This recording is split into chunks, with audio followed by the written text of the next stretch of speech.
Hi, I'm Michael and this is California.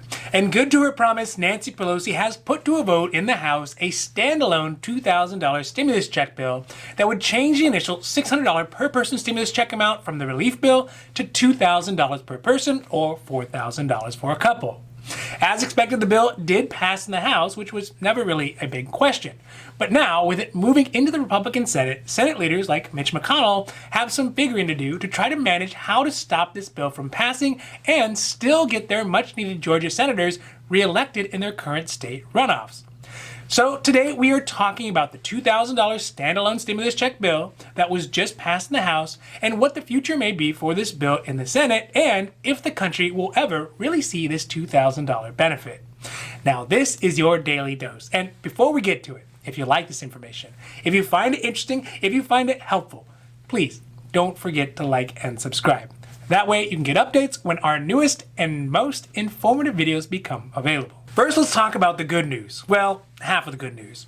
That is that yesterday, the House passed a standalone bill to amend Section 230 of the relief package. That's the stimulus check section. What this does is it changes the available checks from $600 per person to $2,000 a person. Just like was promised by the leader of the House, that's Nancy Pelosi, she brought the bill to a vote and it passed in a 275 to 134 vote. With Pelosi's side of the commitment completed, it means that the bill will now go to the Republican Senate for a vote, which puts Senate Republicans in a rather precarious position.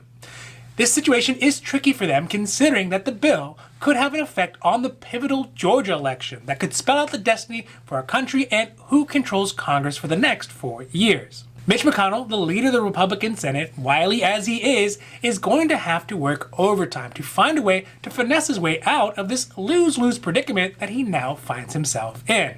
Unlike the Democratic-dominated House and the previously united Republican Senate, on this issue, members of the Senate are split in a variety of different ways. This could make a vote on the standalone $2,000 stimulus check bill anything but a foregone conclusion. Of course, there are still those staunch Republicans like Senator Ron Johnson out of Wisconsin, who is anticipated to stay true to his history and block these attempts at higher stimulus checks, like he did in the previous 2 attempts. But another factor is the Georgia runoff Senate race, where both Republicans David Perdue and Kelly Loeffler are looking to show that they can be both fiscally conservative and get the resources that are needed for their voters of their state. Oh, and get elected too.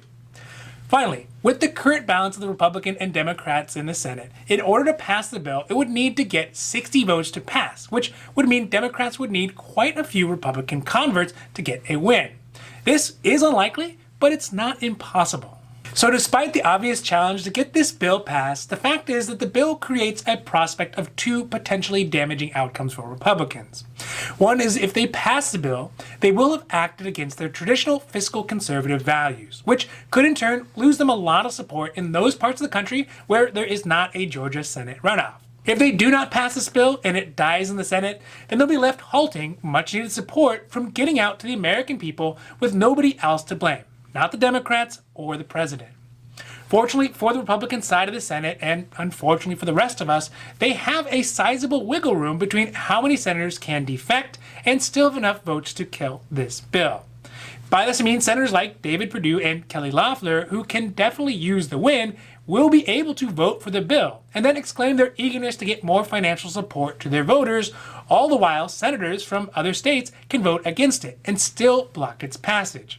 This would achieve 2 Republican goals. One of leaving those senators in the runoff looking pretty, and 2, still neglecting the American people of the support that they desperately need all at the same time. Whichever way it gets sliced, the likelihood of this bill passing the Senate is very low. But the question is, how will the Republican leadership walk that tightrope to get the win that they need in Georgia and keep confidence with their fiscal conservative base? One last interesting aspect of this situation is that there are already Republican senators like Marco Rubio who are claiming that they will support the $2,000 standalone stimulus check bill in the Senate. This with the latent and underlying motive of setting himself up for a future position to run for higher office or maybe even president.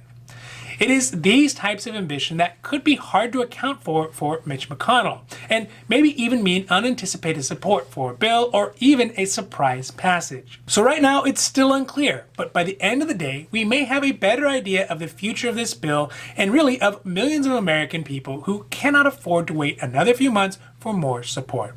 Now, this has been your Daily Dose, and I hope that you found it interesting or helpful or at least useful. And if you did, please don't forget to like and subscribe.